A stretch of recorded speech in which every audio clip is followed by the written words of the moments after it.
Today, I'm going to build and review the LEGO Star Wars Imperial TIE Fighter set. This set has 432 pieces and sells for around $40.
Starting with the TIE Fighter itself, you can see it's pretty detailed for the amount of pieces that it has, especially the wings. I like how these are done.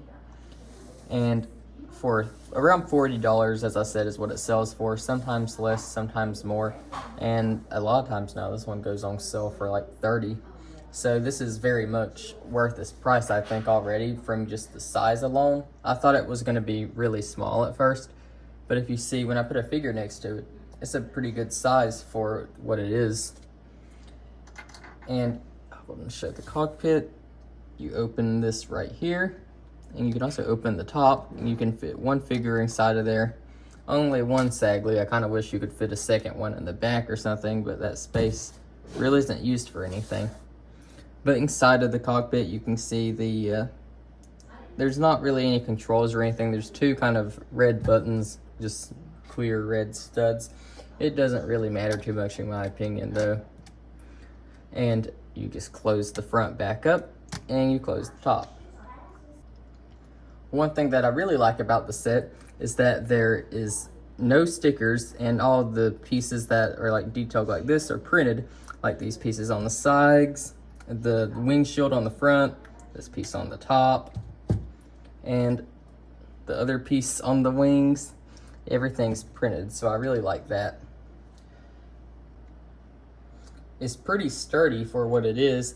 You could shake it around pretty good, and it's not gonna break or anything like that. I was kind of worried that it would be delicate from the construction on the wings, because you can see they're each of these gray pieces is only put on with one stud. So I was kind of thinking these would always be popping off, but they stay on pretty good.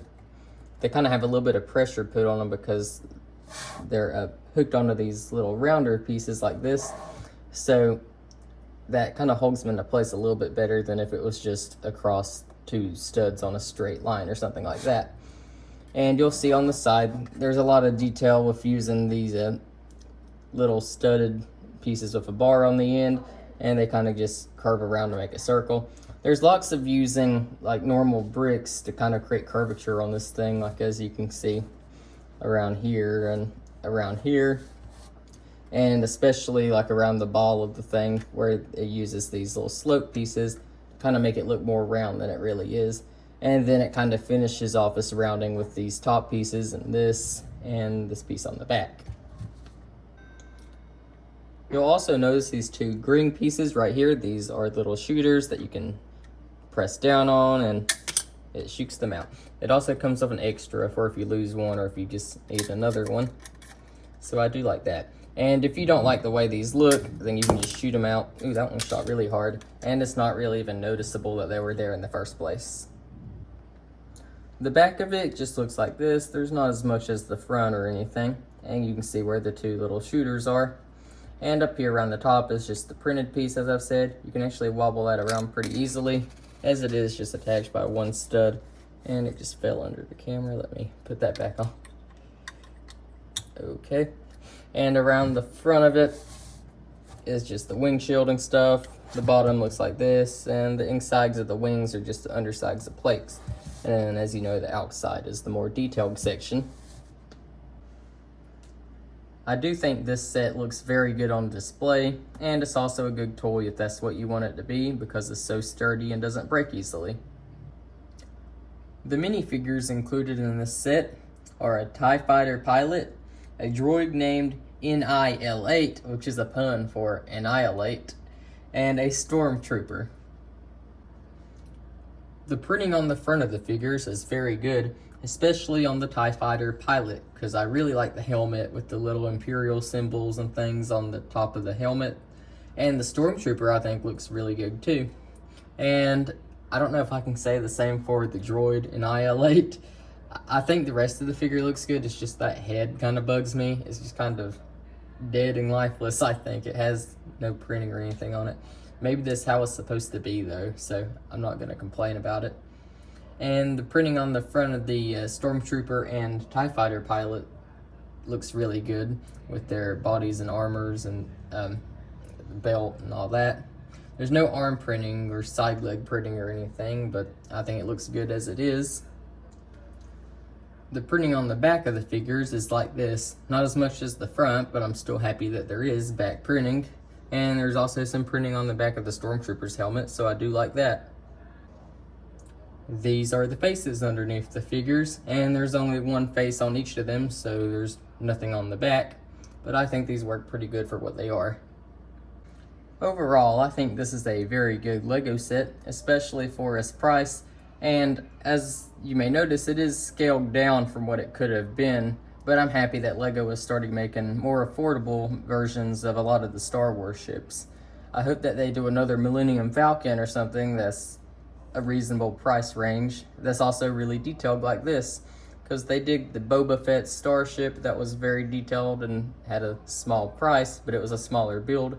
And they've done the TIE Bomber, and they've done this. And I'm really liking how they're making these smaller versions of the sets. Also, they do have their bigger ones, but not everybody can afford those or really wants to pay $500 for the same set for it to be an accurate size to the movie. So I'm happy that they've gone and made the same sets but smaller, but still having a lot of the detail. But as I said, I do recommend this set, especially if you can find it on sale. So thank you for watching, and goodbye.